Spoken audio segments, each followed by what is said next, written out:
Welcome back. Today, one builder returns to the dense timberline to carve a permanent shelter from the slope.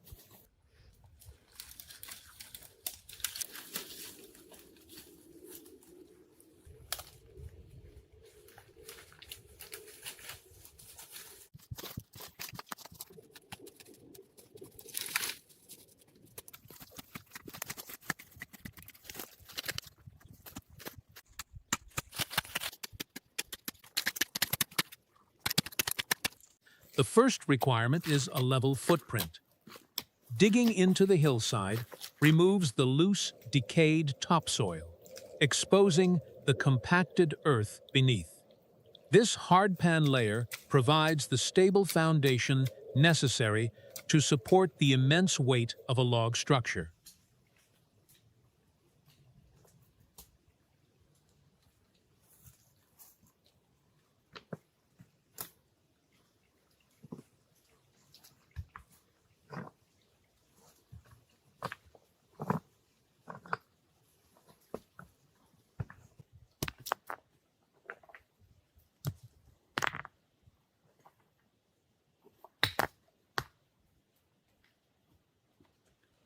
Before raising walls, the terrain dictates a path.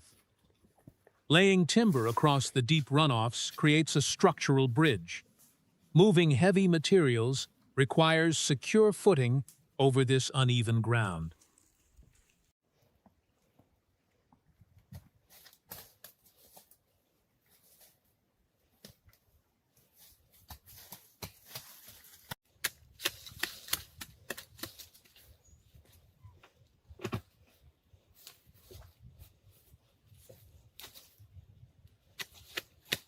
Raw logs must be flattened to prevent rolling underfoot. Splitting the timber reduces its diameter, creating a stable, level walking surface. He uses a manual auger to bore through the dense grain. Drilling pilot holes prevents the wood from splitting when structural pegs are driven in later. These wooden joints will shift and swell with the moisture of the forest floor, locking tighter over time. Iron fasteners would rust and fail here. Wood binds to wood.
A hillside cut will inevitably collapse if left exposed. Driving vertical stakes into a trench creates the spine of a retaining wall. Packing the heavy clay back around the base anchors the timber against the lateral pressure.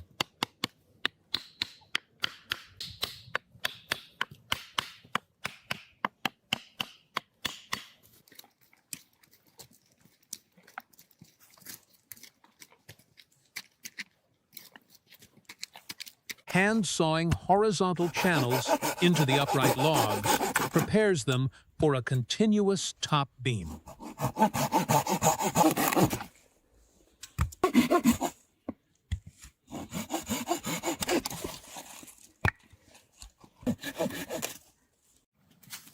The heavy crossbeam drops into the notched channels, tying the independent stakes into a single, rigid barrier. This transfers the weight of the descending soil across the entire wall.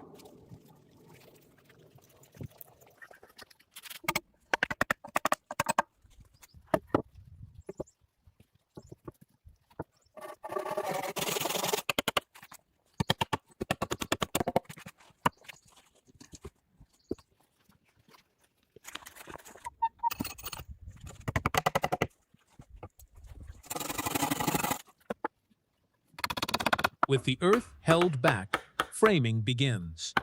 The A-frame design is inherently strong, relying on opposing angles to distribute structural loads evenly down to the earth.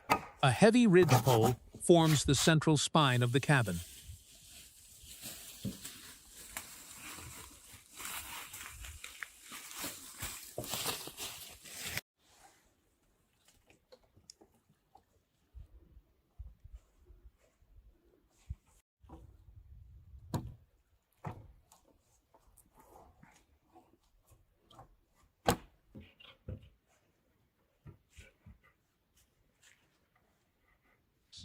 Bore and peg construction joins the heavy rafters to the ridge. The wooden dowel pins the joint permanently, eliminating the need for modern hardware.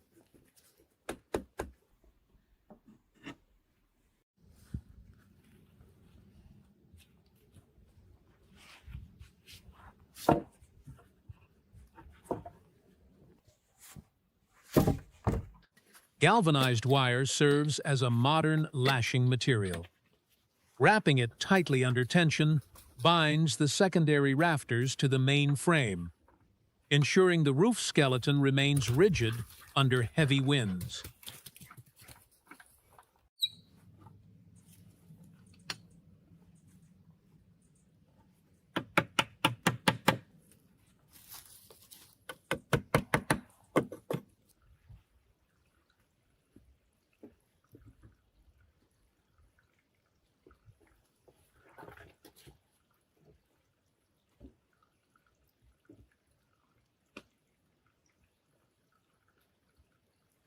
Pliers provide the mechanical leverage needed to cinch the wire securely. The frame is now ready for the enclosing walls.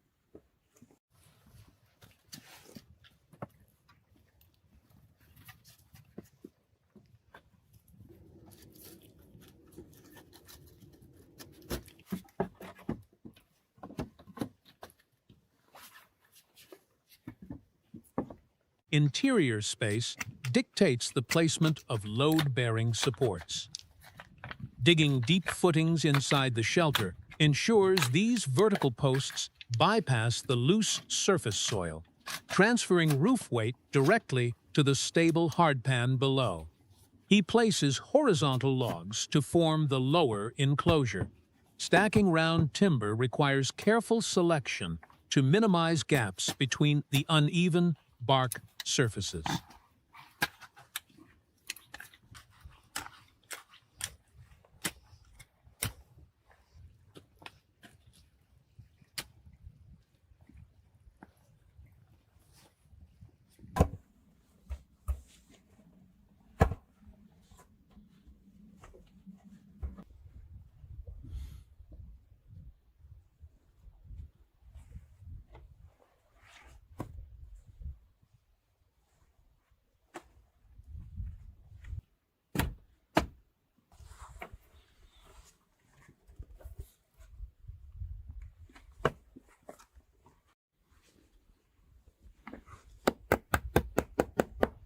Wiring the lower courses ties the wall into the primary frame.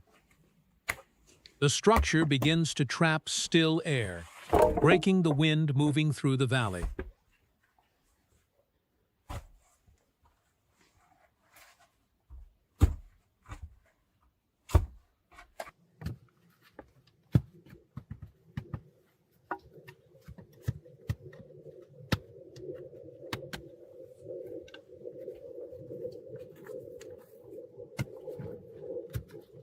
Establishing a solid header over the entrance completes the structural ring. This beam carries the weight of the logs above, protecting the doorway from sagging over time.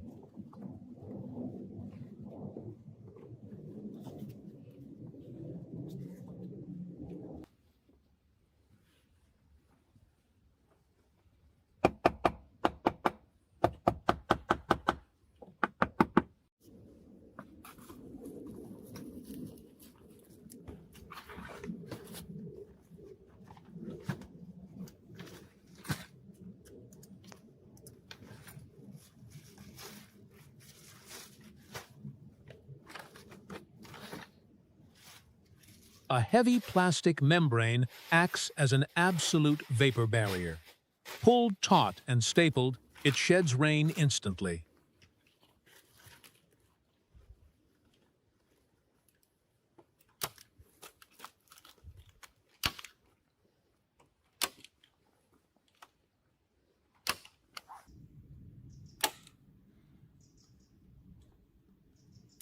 Live forest moss is an exceptional natural sealant. Packed densely into the log joints, it expands as it absorbs ambient moisture, physically blocking drafts and sealing the timber perimeter.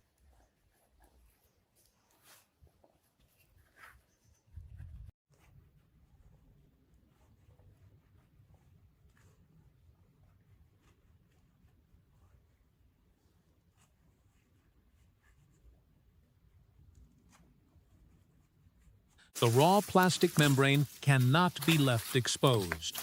Wind shear would eventually tear the staples, and ultraviolet light degrades synthetic polymers quickly. He gathers fallen canopy branches to serve as heavy batten lines. The dense, waterlogged hardwood carries significant weight.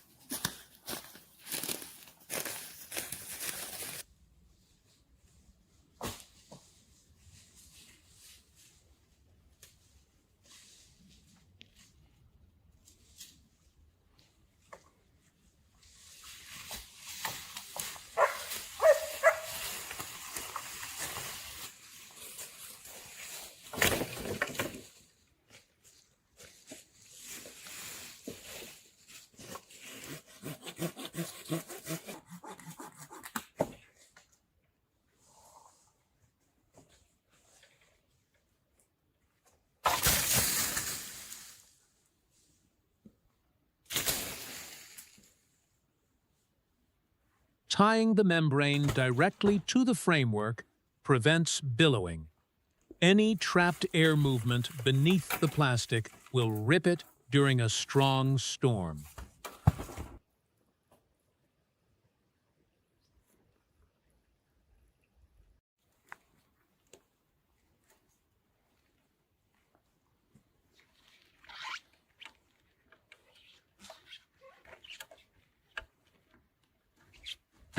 The scavenged timber creates a dead-weight grid across the roof. This friction fit layer locks the barrier against the cabin, transferring the stress of high winds into the earth rather than the fasteners.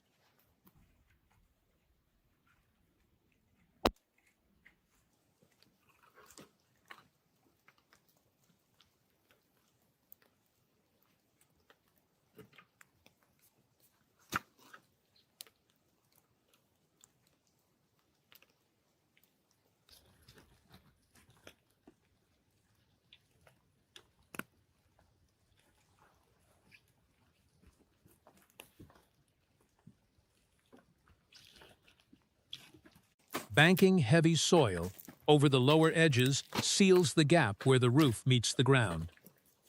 Water will now shed cleanly away from the foundation.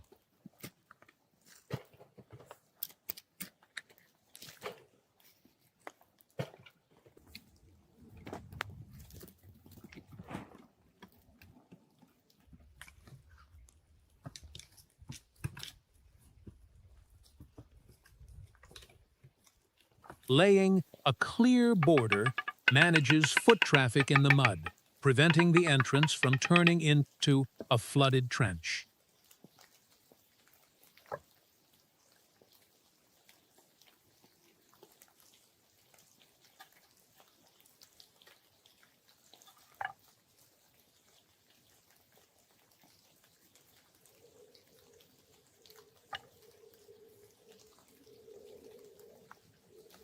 An elevated decking grate creates a transitional zone. Stepping up onto dry timber keeps moisture and mud outside, preserving the thermal efficiency of the interior sleeping area.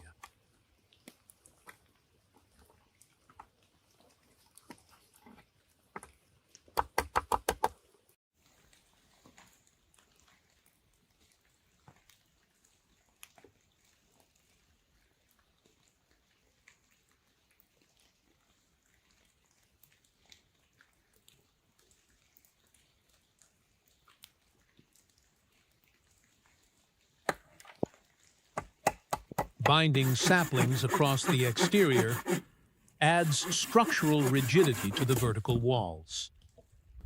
Driving a wooden wedge behind the tensioned wire pulls the assembly completely tight.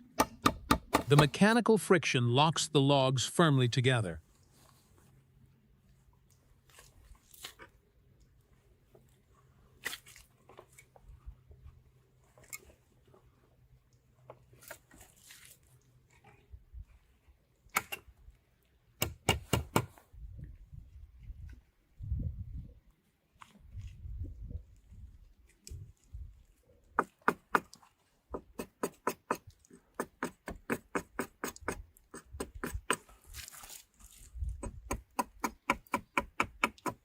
Trimming the exterior panels flush ensures rain cannot pool on exposed ledges, preventing rot.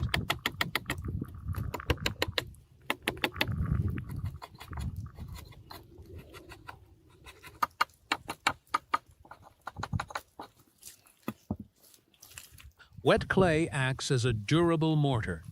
Pressed deeply into the remaining exterior gaps, it hardens into a wind-proof shell.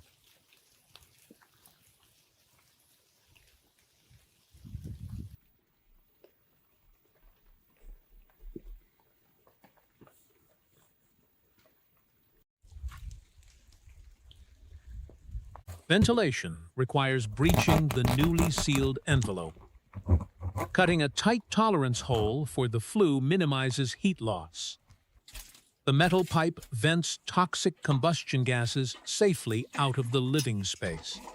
Applying a thick collar of clay around the flashing isolates the hot metal from the combustible wooden roof. It forms a fireproof, watertight seal.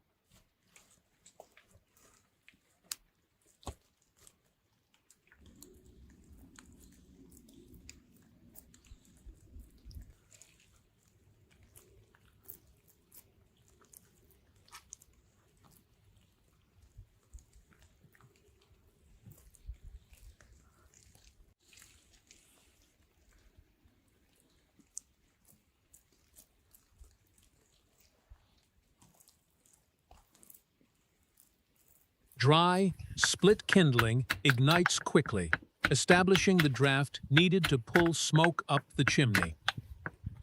The heavy steel of the compact stove will absorb this initial heat, radiating it slowly into the enclosed cabin for hours.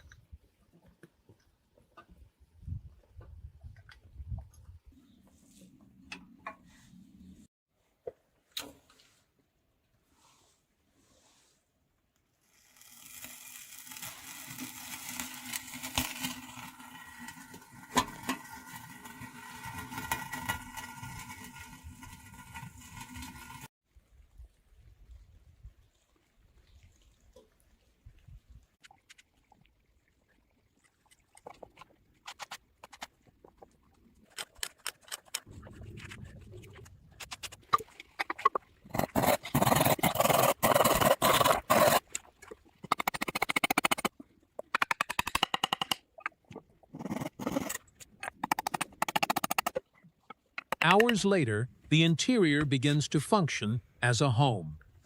The raised sleeping platform isolates the body from the cold earth.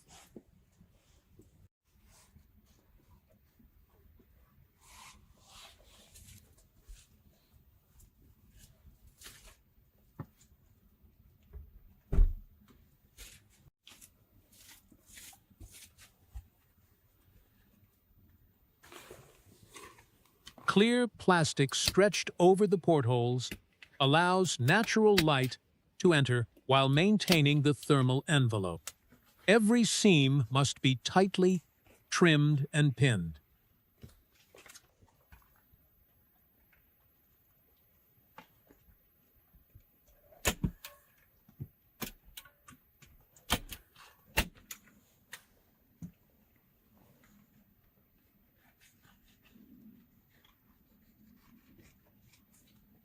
As dusk settles, the system is tested. The structure holds the heat and the valley cold is kept at bay.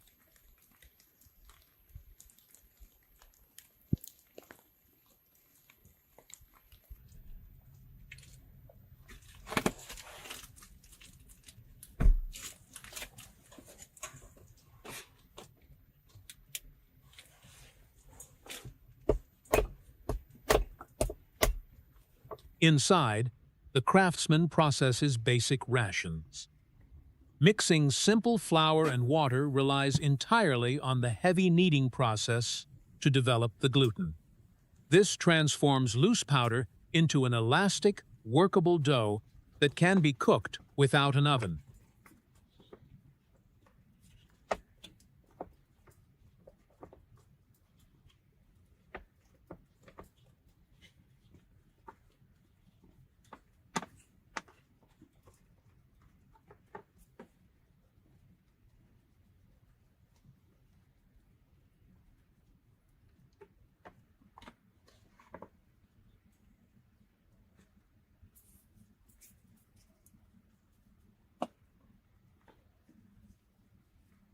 The flatbread is dry fried directly on the cast iron surface.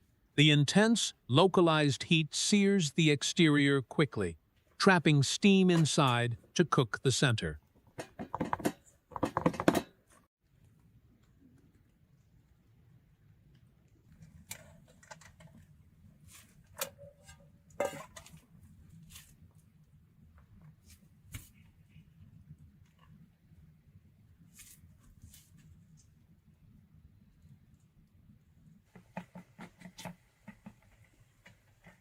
The heavy log slice provides a sterile, stable block for processing protein.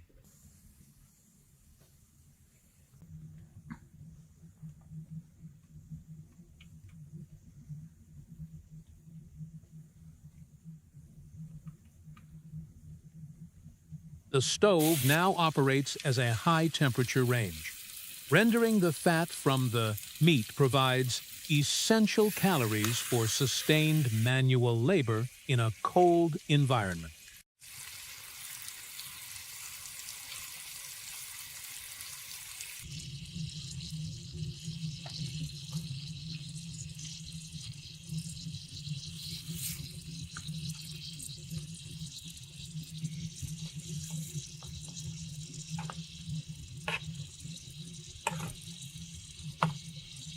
It is a quiet return on the physical investment of the day. The shelter provides a secure, heated perimeter where energy can be restored rather than lost to the elements.